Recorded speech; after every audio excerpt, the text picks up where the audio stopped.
Assalamualaikum warahmatullahi wabarakatuh. Para siswa sekalian, kita berjumpa kembali dalam pembelajaran produk atau proyek kreatif dan kewirausahaan untuk kelas 12 SMK. Pada kesempatan kali ini, Ibu akan membahas sebuah materi, yaitu mengenai laporan keuangan. Pada video kali ini, yang akan kita bahas adalah bagian pertama dari laporan keuangan yang akan bisa kalian simak paparannya pada slide-slide berikut. Nah, dan pada bagian atau video berikutnya akan kita bahas juga lanjutan dari materi mengenai laporan keuangan tersebut. Silakan kalian simak materi lengkapnya pada slide-slide berikut ini. Baik, kita mulai pembahasannya. Anak-anakku sekalian, untuk memahami sebuah konsep teori, tentu kita harus mengetahui terlebih dahulu apa yang dimaksud dengan hal tersebut. Nah, pada slide pertama ini kita dapat memperoleh informasi tentang pengertian dari laporan keuangan. Oke, menurut Kamus Besar Akuntansi, laporan keuangan atau financial statements adalah laporan-laporan yang berisi informasi tentang kondisi keuangan dari hasil operasi perusahaan pada periode tertentu. Nah, pada pengertian tadi, kita bisa melihat atau bisa mengamati adanya kata-kata kunci. Misalnya, bahwa laporan keuangan itu adalah sebuah informasi. Kemudian yang kedua, tentang kondisi keuangan. Dan yang ketiga, ada hasil operasi perusahaan tersebut. Kemudian yang keempat, kata kuncinya adalah pada periode tertentu.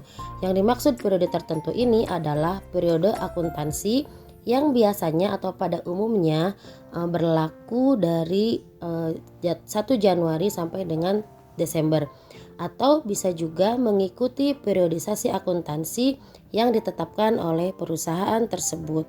Itulah pengertian dari laporan keuangan. Nah, selanjutnya kita juga perlu mengetahui untuk apa sebenarnya laporan keuangan itu dibuat oleh sebuah perusahaan. Secara umum, laporan keuangan dibuat untuk memberikan informasi keuangan perusahaan sehingga dapat digunakan untuk mengetahui kinerja perusahaan tersebut yang akan digunakan untuk pengambilan keputusan oleh manajemen di masa yang akan datang. Nah, kemudian ada juga tujuan-tujuan khusus dari dibuatnya laporan keuangan. Yang pertama, membantu perusahaan menilai kondisi keuangan perusahaan dalam periode tertentu. Yang kedua, menyajikan informasi atau data-data yang komprehensif mengenai kedudukan keuangan perusahaan. Misalnya, seperti ulasan kondisi perusahaan secara menyeluruh atau ulasan kondisi keuangan perusahaan secara spesifik. Yang ketiga, sebagai pertimbangan dalam pengambilan keputusan penting perusahaan, terutama yang berhubungan dengan keuangan perusahaan atau kelangsungan hidup perusahaan. Yang keempat, menciptakan hal baru bagi perusahaan untuk meningkatkan kualitas kinerja perusahaan. Kemudian yang kelima, kredibilitas perusahaan juga meningkat karena perusahaan dengan laporan keuangan yang stabil dan baik berarti berhasil mengelola perusahaan, terutama keuangan dengan baik. Dan yang keenam, tujuan dari laporan keuangan adalah menjadi bahan penilaian kemampuan pemilik bisnis untuk memenuhi seluruh kewajibannya yang mencakup kemampuan jangka pendek maupun kemampuan jangka panjang. Struktur modal perusahaan, pendistribusian aktiva, juga efektivitas penggunaan aktiva. Nah, selanjutnya ada juga tujuan dari dibuatnya laporan keuangan yang termaktub dalam Standar Akuntansi Keuangan yang dikeluarkan oleh Ikatan Akuntan Indonesia pada tahun 2002. Disebutkan bahwa laporan keuangan dibuat dengan tujuan untuk menyediakan informasi yang berkaitan dengan kondisi keuangan, kinerja, serta perubahan kondisi keuangan dan dapat dimanfaatkan bagi penggunanya sebagai bahan pertimbangan dalam mengambil keputusan. Lalu, siapakah pihak-pihak yang berkepentingan terhadap laporan keuangan? Nah, Ada 9 pihak yang berkepentingan terhadap laporan keuangan. Yang pertama, pemilik perusahaan atau pengusaha. Yang kedua, manajemen perusahaan. Yang ketiga, pemegang saham dan calon investor. Yang keempat, pemasok atau supplier. Kemudian karyawan. Kemudian ada pelanggan.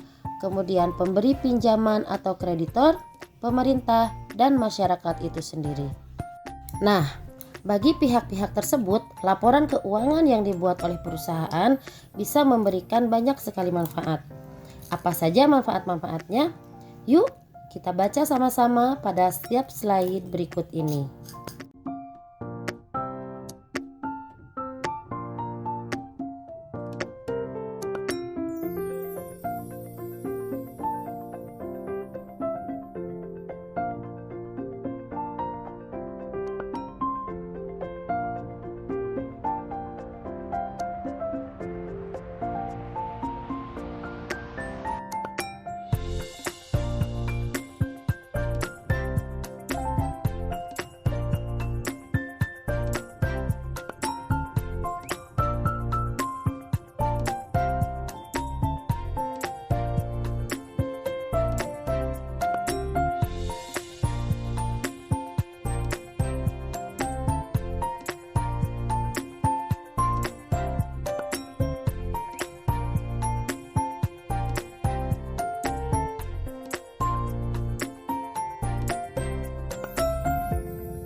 Nah, itulah manfaat dari laporan keuangan bagi pihak-pihak yang berkepentingan terhadap laporan keuangan sebuah perusahaan.